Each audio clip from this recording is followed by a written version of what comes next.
America నుండి ఇండియాకి డబ్బులు పంపాలంటే ఇప్పటికీ ఆ పాత పద్ధతులేనా? అందుకే వచ్చేసింది మై పర్సు.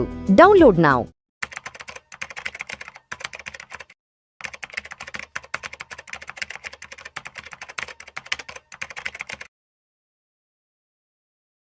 నమస్తే, వెల్కమ్ టు విష్ణు టాక్స్. నేను విష్ణు. ప్రస్తుతంతో పాటు సీనియర్ ఫినాన్స్ ప్రొఫెషనల్ గిరిబాబు గారు ఉన్నారు. సార్తో మాట్లాడదాం. గిరిబాబు గారు నమస్తే సార్. నమస్తే అండి. Welcome to Vishnu talks. Thank you so much for being with Vishnu talks. Thank you అండి. నేను ఎప్పుడు పిలిచినా కూడా మీరు వెంటనే మీరు సమయం ఇచ్చి విష్ణు టాక్స్కి వచ్చి సుమన్ టీవీ ఆడియన్స్కి ఎప్పటికప్పుడు ఒక మంచి ఎడ్యుకేటివ్, ఒక ఇన్ఫర్మేటివ్ కంటెంట్ని ఎప్పటికప్పుడు మీరు కన్వే చేస్తుంటారు. Thank you so much Giribabu. నేను కూడా ఎప్పటికప్పుడు కొత్త కొత్త కంటెంట్ క్రియేట్ చేసి మన ప్రేక్షకులకు అందిద్దామని ఆహర్నిశలు కష్టపడుతూ ఉంటాం. Thank you sir. Thank you. So అయితే గిరిబాబు గారు, అప్పుడప్పుడు ఈ సోషల్ మీడియాలో, ఇన్స్టాగ్రామ్, ఫేస్బుక్ వాటిల్లో ఈ ఫైనాన్స్కి సంబంధించి కొన్ని మంచి మంచి ఆర్టికల్స్, ఇవి మంచి మంచి కొటేషన్స్ వస్తుంటాయి సార్. చాలా అట్రాక్టివ్గా ఉంటాయి. ఇవాళ ఒక కొటేషన్ లాంటివి చూశాను. Assets that make you rich while you sleep అంటే మీరు నిద్రపోతున్నా సరే మిమ్మల్ని ధనవంతుల్నిగా చేసే కొన్ని ఆస్తులు ఇవంటూ కూడా ఆర్టికల్ ఇచ్చారు. ఏంటి అంటే, మనం నిద్రపోతున్నా కూడా మన ఆస్తులు మనల్ని ఎలా ధనవంతులుగా చేస్తాయి? మరి అలా ధనవంతులుగా అవ్వాలి అంటే ఆ నిద్రపోవడానికి ముందు మనం ఏం చేసి ఉండాలి అసలు? సింపుల్ అండి. ఇప్పుడు నార్మల్గా మనకు ఇన్కమ్ అనేది రెండు రకాలుగా వస్తుంది. ఒకటి యాక్టివ్ ఇన్కమ్, రెండు ప్యాసివ్ ఇన్కమ్. యాక్టివ్ ఇన్కమ్ అంటే మార్నింగ్ 9 o'clock to 5 o'clock మీరు చేసే ఉద్యోగం అవ్వచ్చు, లేదా వ్యాపారం అవ్వచ్చు, లేదా ఇంకొక వ్యాపకం అవ్వచ్చు. ఏదైనా మీరు యాక్టివ్గా పనిచేస్తూ ఉంటే వచ్చే ఇన్కమ్ యాక్టివ్ ఇన్కమ్. మీరు నిద్రపోతున్నా డబ్బులు వచ్చేదాన్ని ప్యాసివ్ ఇన్కమ్ అంటారు. సో ప్యాసివ్ ఇన్కమ్ ద్వారా మనం నిద్రపోతున్నా సరే మనకి డబ్బులు అనేవి జనరేట్ అవుతూ ఉంటాయి, మనకి వెల్త్ క్రియేట్ అవుతూ ఉంటుంది. సో ఆ ప్యాసివ్ ఇన్కమ్ ఏంటంటే మనం ఐడెంటిఫై చేసుకోవాలి first. Exactly, that is called. Actually మీరు చెప్పిన డెఫినేషన్కి అర్థం అది. ఈ మారిన ఆర్థిక సామాజిక నేపథ్యంలో ఎవరి ఇన్కమ్ వాళ్ళే చూసుకోవాలి. మరి ఎంతకాలం పనిచేస్తాను నేను? ఒక టైం తర్వాత నేను నా పిల్లల మీద డిపెండ్ అవ్వలేను కదా.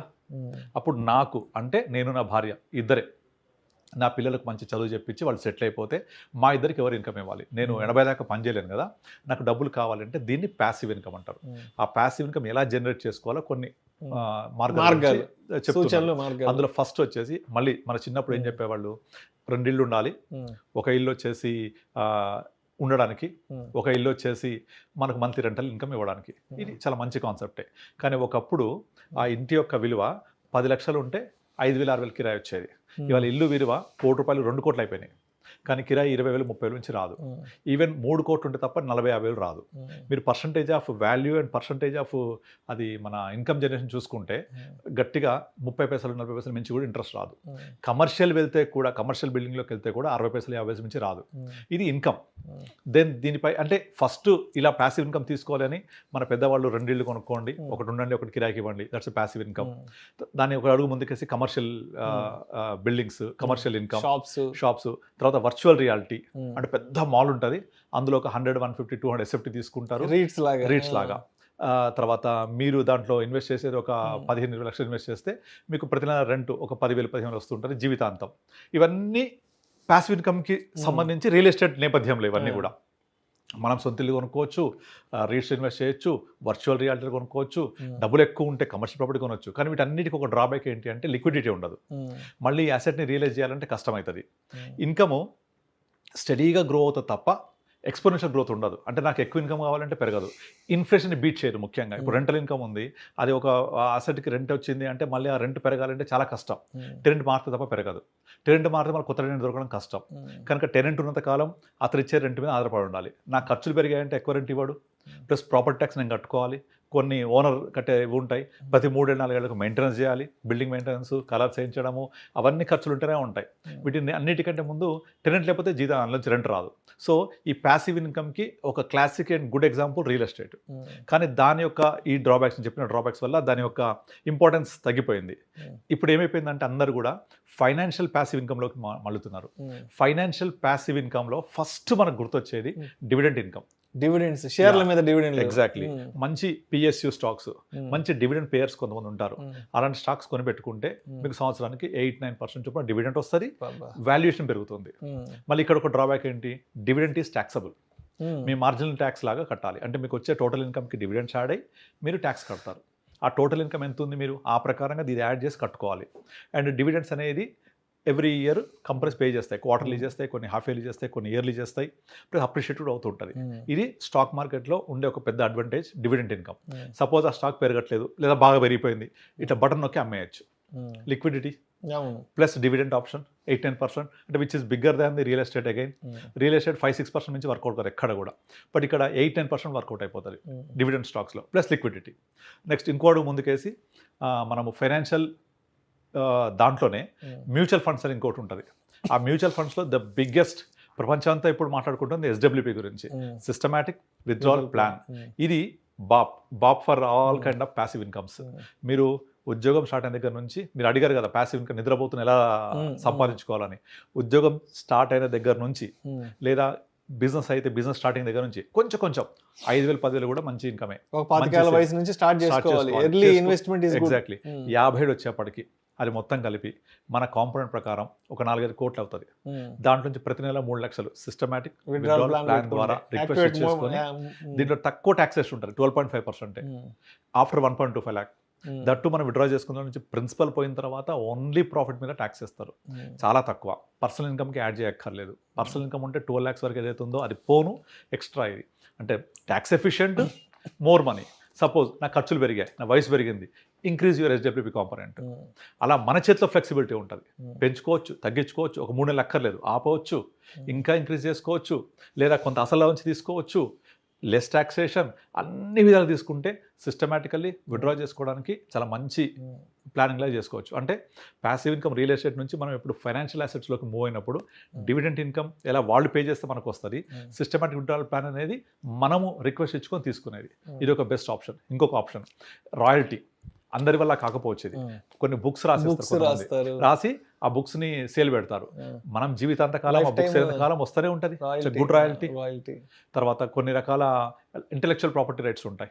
ఆ ఇంటెలెక్చువల్ ప్రాపర్టీ రైట్స్ అంటే IP రైట్స్ అంటుంది. మనకి ఏదైతే ఒక స్కిల్ ఉంది ఆ స్కిల్ని రిజిస్టర్ చేసుకుంటే మన స్కిల్ ఎవరైనా యూజ్ చేసినా, ఇప్పుడు ఇళయరాజా పాటలు ఉన్నాయి, ఎవరైనా ఆ పాటలు వాడాలంటే ఆయనకు రాయల్టీ పే చేస్తేనే వాడడానికి అవకాశం ఇస్తాడు, లేదంటే ఆయన పాటలు వాడుకుంటే కోర్టులో కేసు ఇస్తాడు. అంతే కదా, ఎవరైనా అంతే, రైట్ ఉంటుంది, అంతే, కాపీ రైట్స్ అంటారు. అలాంటివి లైఫ్ లాంగ్ డబ్బులు ఇస్తానే ఉంటాయి. కానీ అందరికీ ఆ స్కిల్ ఉండకపోవచ్చు, కనుక అందరికీ అలాంటి స్కిల్ ఉంటే అది కూడా బెనిఫిట్ అవుతుంది. లేదా కొంతమంది స్టాక్ మార్కెట్లో మ్యూచువల్ ఫండ్ ఇన్వెస్ట్ చేసి వెయిట్ చేస్తూ ఉంటారు. As and when they want money they will withdraw. Systematically withdraw చేస్తే మార్కెట్ ఎలా ఉన్నా సరే ఆ పలానా రోజు విత్డ్రా నాకు వస్తుంది. అట్లా వద్దు, నేను పెంచుకుంటూ పోతాను, అవసరమైనప్పుడు తీసుకుంటూ ఉంటా. అది నెలకు అవ్వచ్చు, 3 నెలలకు అవ్వచ్చు, 2 నెలలకు అవ్వచ్చు. ఈ ఫెసిలిటీ వెసలుబాటు మీకు రియల్ ఎస్టేట్ ఉండదుగా. వాళ్ళు ఏదైతే రెంట్ ఇస్తారో అంతవరకే వస్తుంది. అయితే ఇంకొకటి ఏంటంటే ఈ మధ్య కాలంలో చాలా వరకు ఈ వర్చువల్ రియాలిటీ మీద బాగా ఫోకస్ వస్తుంది. ఈ వర్చువల్ రియాలిటీ మీరు ఇన్ని SFTలు కొనండి, రెంట్ వస్తుంది, లేదా రీట్స్. వీటిలో డ్రాబ్యాక్ ఏంటంటే లిక్విడిటీ లేకపోవడం. అందులో నాకు చాలామంది చెప్తూ ఉంటారు కొన్ని రకాల కంపెనీస్ ఉన్నాయి, ఆ కంపెనీస్ ఇస్తే తీసుకోవచ్చా అని. అలాగే స్టూడియో అపార్ట్మెంట్ మీకు దగ్గర 1.5-1 crore ఉంటుంది, మీకు రెంటల్ ఇన్కమ్ ఇచ్చేస్తారు 30,000, 40,000, 50,000 అట్లా. కానీ అందులో ఏంటి, ఆ స్టూడియో అపార్ట్మెంట్లో సేలబిలిటీ లేకపోతే, అంటే లైక్ ఆక్యుపెన్సీ లేకపోతే చాలా ఇబ్బంది అవుతుంది. రెంట్ ఇవ్వలేరు వాళ్ళు. అగ్రిమెంట్ ఓన్లీ 4-5 years ఉంటుంది, మేనేజ్ చేస్తారు, వాళ్ళు ఒక లీజ్కి ఇచ్చేస్తారు. కానీ సడన్గా మనకు ఫుట్ఫాల్ లేకపోతే చాలా కష్టం. ఇలాంటి డ్రాబ్యాక్స్ ఉంటాయి అక్కడ. బట్ SWPలో ఏంటంటే మనం పెట్టే ఫండ్ బ్యాలెన్స్ కేటగిరీ ఫండ్ ఉంటుంది, లేదా కొంత డెఫర్ చేసిన తర్వాత, అంటే మనం ఇన్వెస్ట్ చేసి ఒక 2-3 years తర్వాత పెరిగిన గ్రోత్లో నుంచి కూడా తీసుకుంటూ పోవచ్చు. ఒక flexi cap, multi cap, small cap పెట్టుకొని పోర్ట్ఫోలియో గ్రో అయిన తర్వాత ఒక 1 crore పెడితే ఒక 3 years టైం ఇచ్చామనుకోండి 1.4-1.5 crore అవుతుంది. ఆ 50 లక్షలు పెరిగిందే దాన్ని వేరే బకెట్లోకి, అంటే conservative hybrid funds, balance advantage funds, లేదా ఈక్విటీ సేవింగ్స్ ఫండ్లోకి మూవ్ చేసుకొని ఆ బకెట్ని క్రియేట్ చేసుకొని అందులోంచి విత్డ్రా చేసుకుంటూ పోవచ్చు. అవి పెరుగుతాయి, ఇవి పెరుగుతాయి, పోర్ట్ఫోలియో పెరుగుతుంటుంది. నేను చెప్పాక వస్తాను, లాస్ట్ టైం ఒక క్లయింట్ హస్బెండ్ చనిపోతే వచ్చిన 1 crore మేము ఇలాగే ప్లాన్ చేసాం. సో ఇట్లా ఈ విధంగా ఇన్ని రకాల మార్గాల ద్వారా మనము నిద్రపోతున్న ఇన్కమ్ రావాలి. ప్యాసివ్ ఇన్కమ్ అంటే మనం పనిచేస్తే వచ్చేది యాక్టివ్ ఇన్కమ్, నిద్రపోతే వచ్చేది ప్యాసివ్ ఇన్కమ్. ఇది ఎప్పటికీ వస్తుండాలి. ఇది జనరేషన్స్ టుగెదర్ ఉంటుంది. మనం క్రియేట్ చేసింది మనకు, మన తదనంతరం మన పిల్లలకి, వాళ్ళ పిల్లలకు కూడా. ఎందుకంటే అసెట్ అక్కడ కరిగిపోదు కదా. సో అలా చేస్తూ వెళ్ళొచ్చు. సేమ్ ఇప్పుడు ఇల్లులు కొని కిరాయి ఇచ్చి ఎందుకు అంటున్నారు, ఇదే పరిస్థితి. కానీ ఇంటికి కూడా ఒక లైఫ్ టైం ఉంటుంది, కానీ దీనికి ఉండదు. జీవితాంతం, తరతరాలుగా జనరేషన్ టుగెదర్ ఉంటుంది ఇది. బికాజ్ ఈక్విటీ అంత వాల్యూ ఉంటుంది. ఇల్లు కూలిపోవచ్చు, లేదా ఇల్లు ఒక టైం తర్వాత వాల్యూ తగ్గిపోవచ్చు, లేకపోతే అది శిథిలమైపోవచ్చు. ఇది కాదు అట్లా, అంత పొటెన్షియల్. అందుకనే అందరూ కూడా ఫిక్స్డ్ అసెట్స్ ప్యాసివ్ ఇన్కమ్ నుంచి ఫైనాన్షియల్ అసెట్స్ ప్యాసివ్ ఇన్కమ్లోకి మూవ్ అవుతూ ఉన్నారు. సో మొత్తానికి ఈ రోజుల్లో మనకొచ్చే మెయిన్ స్ట్రీమ్ ఇన్కమ్ ద్వారా మన లైఫ్ స్టైల్ని పెద్ద ఎత్తున ముందుకు తీసుకెళ్ళలేం కాబట్టి, సో మనకంటూ కొన్ని ప్యాసివ్ ఇన్కమ్ని జనరేట్ చేయగలిగే కొన్ని అసెట్స్ని మనం ఐడెంటిఫై చేసి బిల్డ్ చేసుకుని వాటి ద్వారా ప్రతి నెల లేదంటే ప్రతి క్వార్టర్కో లేదంటే ఒక అవసరమైనప్పుడు దాని నుంచి కొంత అమౌంట్ని మనం తీసుకోగలిగే విధంగా ఉండగలిగితే మనం నిద్రపోతున్నా సరే మన ఆస్తులు మన కోసం పనిచేసి మనకి సంపదను సృష్టి చేసి పెడతాయి. మరి మీరు చేస్తున్నారా పని? ఎస్, ఆబ్వియస్గా.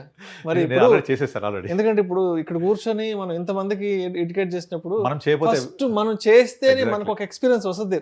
మనకు వచ్చిన రియల్ టైం ఎక్స్పీరియన్స్ లో నుంచే మనం అంటే మనకు కూడా దాంట్లో కొన్ని సందేహాలు, డౌట్స్ వస్తాయి కాబట్టి అవి మీలాంటి ఎక్స్పర్ట్స్ ద్వారా అడిగి వాటికి సమాధానంగా నేను ఆల్రెడీ చేశాను. నా క్లయింట్స్ వచ్చినప్పుడు వాళ్ళకి అదే నా పోర్ట్ఫోలియో చూపిస్తూ ఉంటా. నా టోటల్ పోర్ట్ఫోలియో 350 crores ఎలా పెరిగింది, ఆ 350 crores ఎంతమంది మంత్లీ ఇన్కమ్ తీసుకుంటున్నారు, ఎంతమంది డబ్బులు వస్తున్నాయి, real time with pan number, phone number, email ID with real time clients, అది నేను లైవ్ చూపిస్తూ ఉంటాను ప్రతి ఒక్కళ్ళకు, ఒక కాన్ఫిడెన్స్ కోసం, ఒక నమ్మకం కోసం. Right. Thank you sir, thank you so much Giribabu. Thank you అండి.